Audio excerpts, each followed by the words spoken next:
Alors, qui dit 1, 2, 3?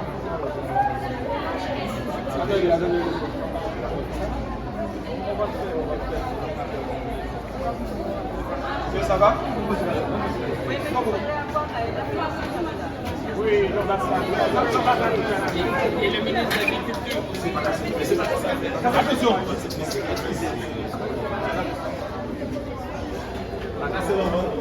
Ok. Oui. Ok.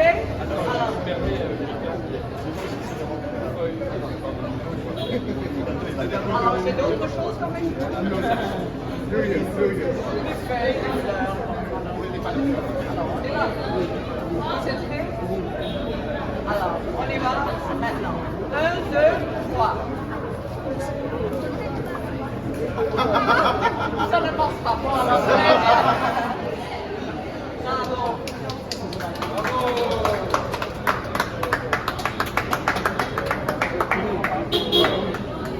Bon, on va faire la visite.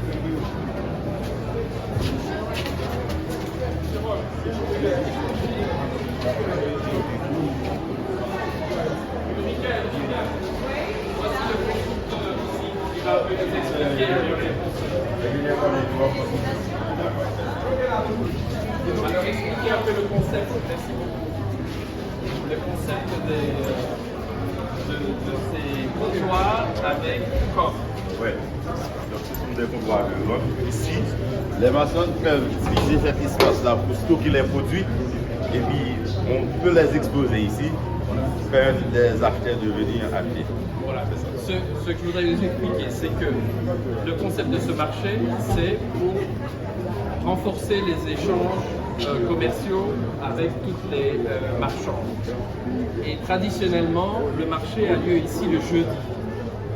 L'idée de faire le marché comme ceci, c'est de permettre que le marché puisse avoir lieu tous les jours et que les marchands ne doivent pas transporter toutes leurs marchandises chaque jour chez elles, mais puissent stocker un minimum de choses ici dans ces blocs. Et toute cette partie-ci va être dédiée au commerce des produits agricoles locaux. Les autres marchandises, comme les tissus, etc., vont se trouver dans une autre partie du marché. Mais on a voulu privilégier cela puisque c'était ça pour nous qui était important, notamment, Monsieur le ministre, pour réduire les pertes post-école qui sont énormes en Haïti. Donc voilà un peu le concept. Elles auront des chaises qui leur permettront d'être à bonne hauteur par rapport à ces comptoirs-là, pour éviter les maux de dos, etc. Donc voilà, et vous voyez, il y a un grand nombre de coffres, et vous allez voir par rapport à ce qu'il y a dehors, qui est le reste du marché après le cyclone Matthew, ça n'a rien à voir. Ici, c'est vraiment un marché moderne, solide, qui va pouvoir résister, qui a d'ailleurs été fait avec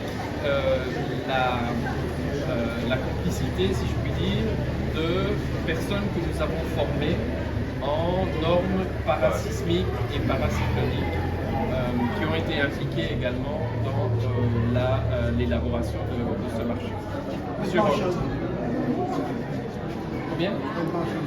Combien de marchands? Bon, ici, on a 82 comptoirs, 82 places. Yeah. Et alors, qu'est-ce qu'on fait? Il y a la ventilation, il fait comme... Tout reste aéré ici.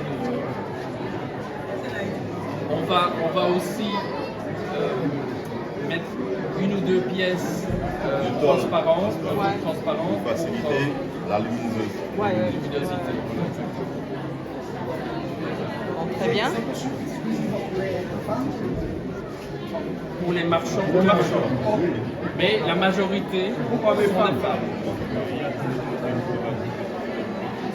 Pardon. Oui, il y a aussi d'autres modules qui, voilà, selon le type de profession, sera plus représenté par les femmes ou par les hommes. Donc ça, c'est la pièce principale, celle que nous avons voulu absolument terminer aujourd'hui pour cette inauguration. Les autres sont en cours de finalisation parce qu'on a connu évidemment beaucoup de retard à cause de la situation de l'arrivée Des matériaux. inévitablement parce que toutes les routes sont bloquées. Parce que vous, comme qu'est-ce que vous faites venir ici? Les Les charpents. tôles, tout ça, ça vient du Gabon. Tout le métal? Bien, tout le métal. Donc ça a pris à peu près 2 à 3 semaines pour arriver. Ce qui est métallique à l'intérieur du béton. Bon, on les prend au cas et puis Ah, il y en a aucun. Est-ce qu'il y a un système prévu pour la gestion? Mais en cas, Oui, on va le oui, voir, on a- on va le voir. Gestion des déchets et aussi gestion du marché. Ça, pour nous, c'est important. On a sélectionné un comité de gestion à 15 personnes, 7 personnes, 3 femmes et 4 hommes, qui vont gérer en permanence et qui vont s'assurer que des revenus vont être générés régulièrement pour assurer la maintenance de ce marché sur le long terme. J'attendais ta question sur la pérennité. Ulrika, je l'ai anticipé. Ok, très bien, très bien. la sélectionner prochaine fois, c'est l'information. Comment? La sélectionner prochaine. Alors, il y a les habitués et puis justement le comité. Tiens, Francis, explique-nous comment le comité est organisé. Oui, qui est aussi Le comité de gestion, conjointement avec la mairie, va être en charge de gérer cela. L'enregistrement, tout ça, selon les normes de la DG. voilà. Et tout le monde devra contribuer financièrement pour pouvoir utiliser ce marché. C'est ce qui va assurer donc, sa maintenance et sa pérennité. Voilà. Mais c'est pas pour la marchandise vive, ça veut dire c'est pas pour les animaux, c'est pas pour la viande, c'est plutôt. Ici, non. Ouais. Mais on va Oui, voir mais les pour autres une autre, unités. faut séparer. Oui, il faut séparer, exactement. Et c'est aussi pour ça qu'ici, on ne mettra que les produits agricoles. On ne peut pas le mélanger avec le tissu et les autres. Ok, c'est bon, alors vous pouvez faire cette Voilà. question. Donc, bonsoir, je suis Fontaine Martinet, journaliste au Portail des Caraïbes. Nous aimerions savoir aussi d'où vient l'enveloppe qui construit Le financement. Alors, Et en d'autres termes, j'aimerais savoir aussi le coût. voilà, je vais vous dire tout ça. En fait, nous avons donc, je gère un projet qui s'appelle Profit, projet de renforcement des opportunités agricoles par la formation et l'investissement technologique, que nous avons démarré en décembre 2020. En cours de mise en œuvre de ce projet, nous avons subi le tremblement de terre d'août 2021, suivi de l'ouragan juste derrière. J'ai pour habitude de dire qu'il n'y a qu'une météorite que nous n'avons pas reçue pendant la période de mise en œuvre du projet Profit. Le blocage du terminal pétrolier, on a tout eu.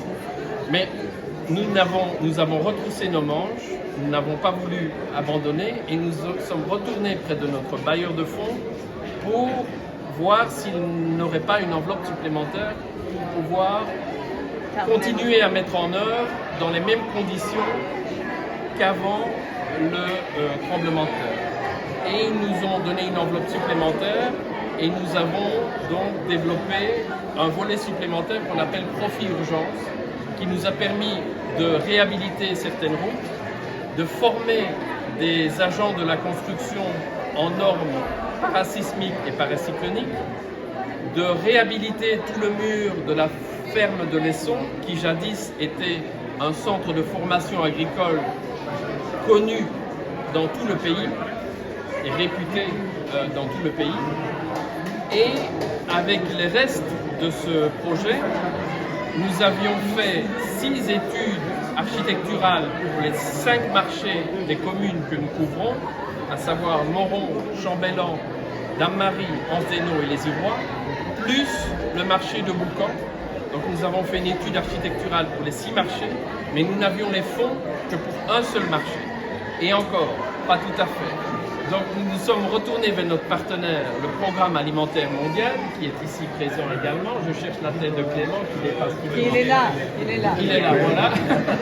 L'enveloppe a Nous sommes associés avec le Programme alimentaire mondial, qui est notre partenaire justement dans la mise en œuvre du projet Profit pour commercialiser le fruit à pain qui est intégré dans le menu des cantines scolaires. Et le PAM, à travers un UN-to-UN Agreement, a cofinancé à hauteur de 500 000 $, toute la réalisation du marché. Vous allez le voir, il y a beaucoup de blocs. Il y a un abattoir, une chambre froide, des sanitaires et des bureaux et un module de commercialisation de viande. Mais le fonds initial venait du ministère des Affaires étrangères norvégien. Donc, Voilà, donc le de projet Profit est financé par le ministère des Affaires étrangères de la Norvège. Voilà. Donc voilà, je pense que c'était pour répondre à votre question. Tout simplement, en tant que le représentant de l'OIT. Vous voulez, pardon?